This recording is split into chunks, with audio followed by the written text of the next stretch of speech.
Good evening, I'm Charles Payne, and we begin with breaking news. Two U.S. officials are confirming to Fox News that North Korea has test launched a ballistic missile into the Sea of Japan roughly 1 hour ago. Now, the missile has been assessed to be a KN-17, a former Scud missile that officials believe being tested to one-day target ships.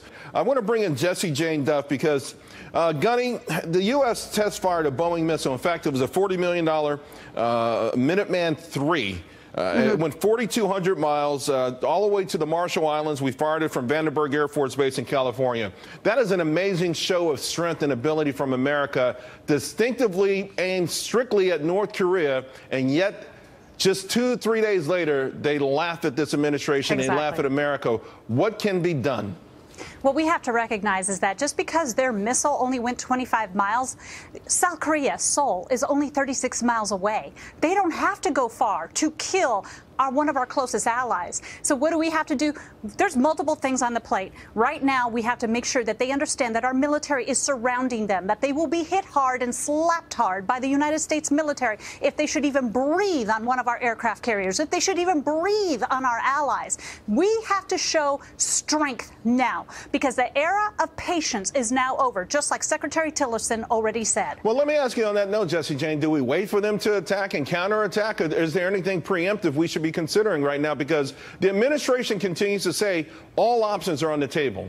Absolutely. I do think that we're already considering preemptive actions, although we're never going to put our cards on the table. The reality is that our intelligence and the president have to move very quietly and discreetly, because you cannot give this crazy little Kim a lot of heads up on what you're going to do. Right now, we don't see that their missiles can make the distance that we're concerned about. However, it doesn't take far again to get to Seoul. And to your point, I want to let the audience know, according to sources now, we are learning that this missile launch broke up over the peninsula, so it never made it to the Sea of Japan, although that perhaps was their intent. You know, Jessie Jane, in that same AP interview, President Trump talked about a major conflict, the potential of a major conflict with North Korea, saying, quote, there's a chance that we can end up having a major conflict with North Korea. Absolutely. The question was asked if this is his biggest global worry at this point. He said emphatically, yes. I would say that's true. Yes, North Korea would be certainly that. This is a major challenge for the White House. How do you anticipate they handle this over the next 24, 48 hours? Many people have to recognize we're dealing with a hermit kingdom that has no income really outside of what they're dealing with China. They are in a situation where they really are poor. Many of them are starving. And when you have nations that are poor with nuclear capability and wealthy nations without nuclear capability, you definitely have a serious, grave problem. South Korea and Japan are in a situation where they do not have nuclear capability themselves.